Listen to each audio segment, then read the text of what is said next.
There was once a man who had everything: power, wealth, respect.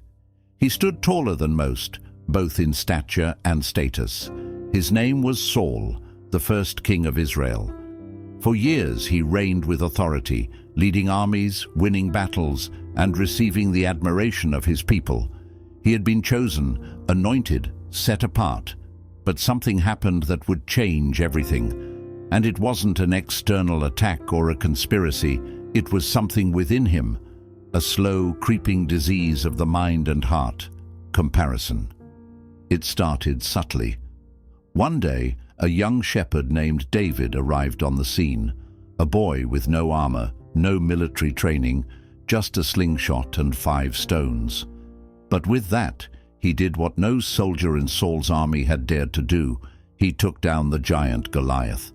The nation erupted in celebration. David became a hero overnight. At first, Saul welcomed him. He was relieved that the enemy had been defeated. But then, something changed. As Saul rode through the city, the people sang. It was a song of praise, one meant to honor their leader, but instead, it drove a dagger into his heart. Saul has slain his thousands, and David his tens of thousands. Thousands, tens of thousands. Saul could feel the shift in the air, the way people looked at him now. He was still their king, but the whispers were growing. It was no longer his victories they spoke of, but David's. He had been the warrior, the chosen one. Now he was just the man standing in the shadow of a boy. And so the comparison began. At first it was just a thought, a small irritation, like a stone in his shoe. But the more he dwelled on it, the more it festered. Soon, that small irritation became an obsession. He watched David's every move, waiting for him to make a mistake. He felt the anger burn in his chest when David succeeded.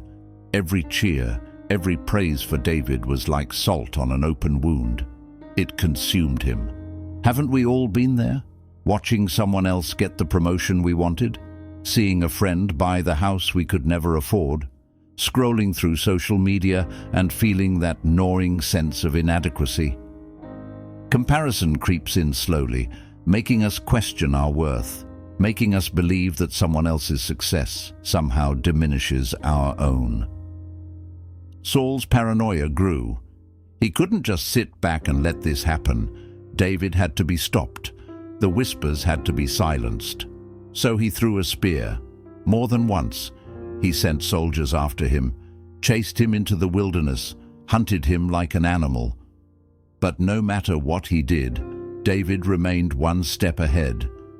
And the more Saul tried to bring him down, the more people admired David. That's the thing about comparison. It steals everything. It takes our focus off what we have and places it on what we don't.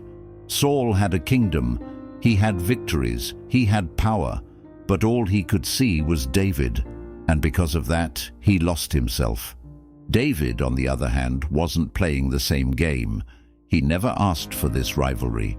He never tried to take the throne. Even when he had the perfect chance to kill Saul, to end the chase and take power for himself, he refused.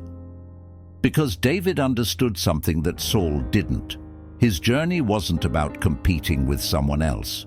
He wasn't running Saul's race. He was running his own. Imagine if we lived that way. Imagine if we stopped measuring our worth by someone else's achievements. If we stopped seeing other people's success as a threat. How much lighter would we feel? How much more at peace would we be? Saul's story didn't end well. He spent years chasing a man who was never his enemy. He lost time, lost battles, lost himself. And in the end, it wasn't David who took his throne. It was Saul's own obsession, his own inability to see past his jealousy, that led to his downfall. David went on to become king, but that was never his goal. His focus was never on being better than Saul. It was on his own path, his own purpose. And maybe that's the lesson we need to take away. Not to chase after someone else's success. Not to measure our worth by the standards of the world. but to focus on our own journey. Because in the end, the only person you need to be better than is the person you were yesterday.